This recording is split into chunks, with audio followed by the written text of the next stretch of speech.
You're probably leaving thousands on the table every single year, not because you're bad with money, but because you've been taught the wrong way to cut expenses.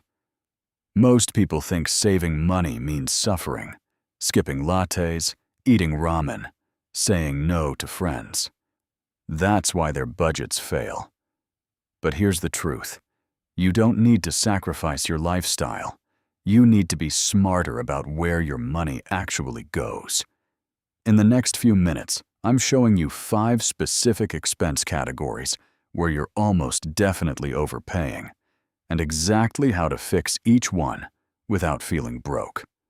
Let's start with the sneakiest money leak in your budget: subscriptions and apps. The average person has between 8 and 12 active subscriptions right now. Netflix, Spotify, gym memberships, meditation apps, cloud storage, dating apps, YouTube Premium. The list goes on. Here's what happens. You sign up, you use it for 2 months, then it becomes background noise. Your credit card gets charged every month, and you forget it exists. We're talking about $300 to $500 every single year, just vanishing. This week, I want you to do this. Pull up your last 3 credit card or bank statements and search for the word subscription. Write down every single one. Be honest about which ones you actually use weekly. The ones you don't? Cancel them today. Most companies make this stupidly easy now. You don't need to call anyone. You'll be shocked how much this single step recovers. Next up, insurance and bills. This is where most people just accept whatever number is on the bill and move on. Wrong move. Insurance companies are betting that you won't call to negotiate. Phone your car insurance, home insurance, and internet provider. Tell them you've been a loyal customer and ask if they have any current promotions. Seriously, that's it. The average person who makes this one phone call saves between $100 and $200 every single month. That's not me guessing. That's documented data from people who actually took action. You'll spend 20 minutes on a call and save potentially $2,400 a year. If you're worried about switching providers, don't be. The activation usually takes 3 days, and companies have made the process intentionally simple because they want your business. Make the calls this week. Now, let's talk about eating out, because this is where the real behavioral shift happens. Here's what I'm not saying. Stop going to restaurants. That's not realistic, and it kills your quality of life. What I'm saying is this: be intentional about it. If you're spending $200 a month on random weeknight takeout, plus eating lunch out 5 days a week, that's approximately $3,000 a year. But if you meal prep dinners 3 nights a week and bring lunch 4 days a week, you're cutting that in half while still eating out on weekends guilt-free. You're not sacrificing. You're just redirecting. The swap isn't deprivation.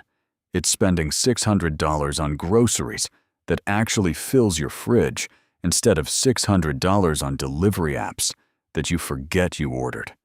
Same money, dramatically different outcome. Here's an expense category most people don't even think about. Recurring memberships and services you're paying for, but using maybe once a year. Premium app tiers, annual website memberships, loyalty programs that charge you up front. Audit these the same way you audited subscriptions. If you're not using it weekly, or if you can get the same value for free elsewhere, cut it. The psychology here matters. Every dollar you stop leaking is a dollar you can actually invest. We're not talking about restricting yourself on the things that bring you joy. We're talking about eliminating the stuff you already forgot you were paying for. Here's your action plan this week. 1. Audit your subscriptions and cancel anything you don't use weekly. 2. Make insurance and bill calls. Expect to save $50 to $200 monthly. 3. Track where your food money actually goes for 1 week. Just track it. Once you see it, the changes will make themselves. These aren't sexy money moves. You won't be able to brag about them. But they're the difference between people who build real wealth and people who say they want to, but never do. The boring stuff is where the real money happens. If you actually do these 5 things, you're looking at reclaiming anywhere from $100 to $400 every single month.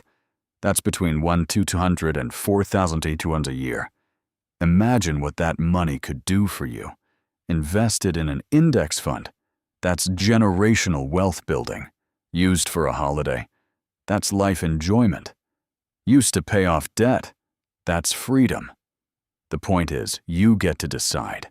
But first you have to stop throwing it away without realizing.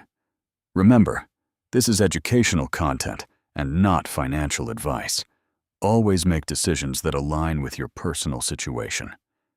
If you found this useful, smash that like button and subscribe so you don't miss the next video. Let's build wealth together.